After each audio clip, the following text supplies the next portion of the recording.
your forecast first. Sponsored by Matax Heating, Cooling, and Plumbing. Another mild and beautiful day across central Illinois. Here's a look at the sunset in Danville. Temperatures today got into the low 50s. 53 was the high today in Champaign. We're down to 44 now, 50 in Decatur, 51 in Springfield.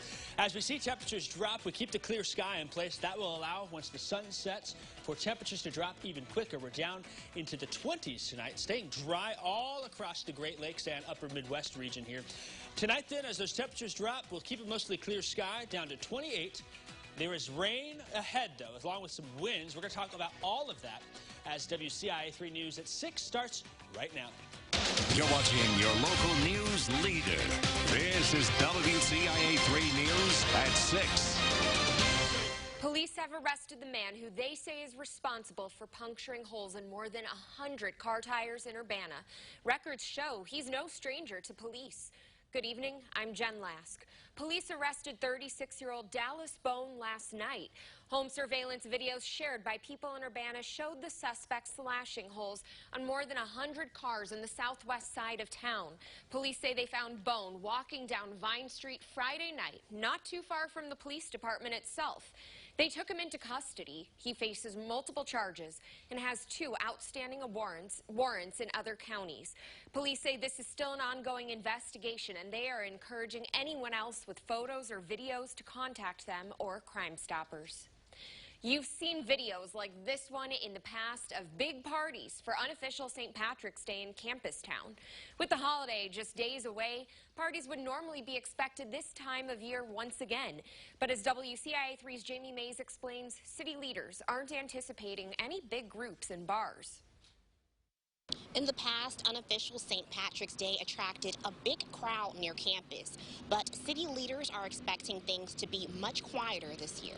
Over the years, the festivities have died down, and this year, leaders expect even less students to participate. The mayor of Urbana says the city met several times with U of I officials, the city of Champaign, and other agencies over the past few weeks. They have been monitoring social media and talking to bar owners. They didn't have any indication of more activity this weekend. Mayor Diane Marlin says unofficial has become less popular for a reason.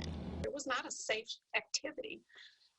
There were people getting sick, there were people getting hurt, and people losing their lives on this weekend. So for good reason, it's something to be discouraged.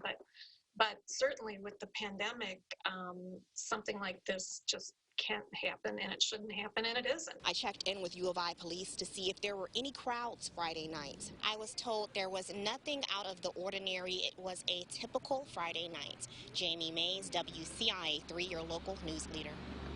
The university's party patrols will continue to be out this weekend. They're asking anyone participating in unofficial to be safe and follow all coronavirus guidelines.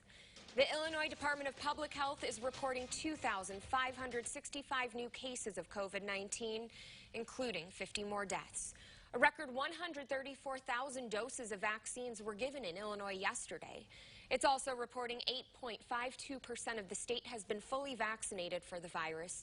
Champaign County has the second highest rate of vaccination in the state right now, with more than 17% fully vaccinated. That's second only to Adams County at 22%. Sangamon County has nearly 13% complete, with Macon and Vermilion counties both less than 10%.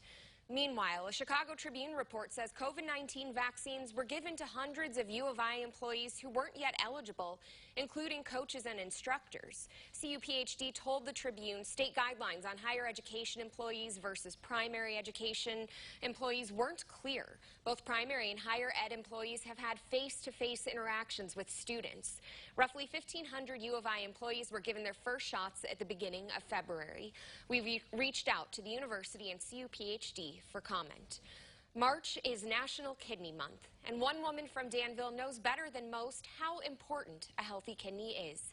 Bailey York is searching for a donor. WCIA 3's Abigail Metch is live in the newsroom. And Abigail, tell us about your conversation with her today. Jen, she told me that she just wants to live a normal life. She said she has to go to a clinic to have her blood cleaned every other day.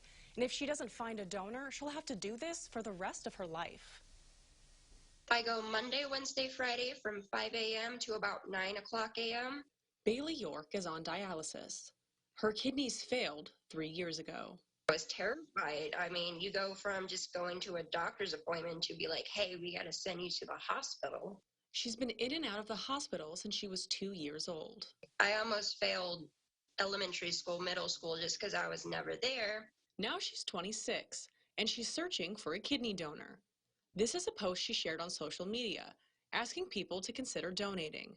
It's been shared more than 200 times. I haven't had anybody come forward. They say they would, but then nobody does. I check daily with my coordinator, but nobody's come forward yet. But York says she has big plans once she finds a match. I would love to go back to school. I want to become an EMT. I mean, I spent my whole life, around the hospitals and the hospitals. So I figured I'd like to do some good and help back with the community. Bailey York has type O blood, but through the Paired Exchange program, she can accept a donation from anyone. To learn more about this, visit our website at WCIA.com. Jen? Well, hopefully someone watching sees this and is a match. Thank you, Abigail. The newly elected chair of the Illinois Democratic Party visited Springfield today. Dozens of Democrats came out to campaign alongside Congresswoman Robin Kelly ahead of next month's municipal elections. Kelly promised to do more campaign downstate and encouraged Springfield residents to get out and vote. They need to vote, to come out and vote, and also they need to elect Democrats with Democratic values, and at every level, that we cannot sleep on any election, that every election is important no matter what it's for. School board, park board, it's all important. Kelly takes over a job Mike Madigan held for 23 years. His critics said he mainly focused on protecting his majority in the state. Kelly says she'll focus on local, state, and federal races. She joins Capital Connection as one of our guests tomorrow morning at 10:30. Coming up, March is National Reading Month. Hear how one local library is trying to motivate people of all ages to read a little bit more every day. And we've got Jacob here. This weather was gorgeous today. It felt spring-like, but of course, spring also means a bit of rain. Yes, we've got a chance for some showers and storms in the forecast. I don't have anything severe, but that's probably going to come before all is said and done. Today, the National Weather Service in Lincoln had their first Storm Spotter class. It's free. You can register online.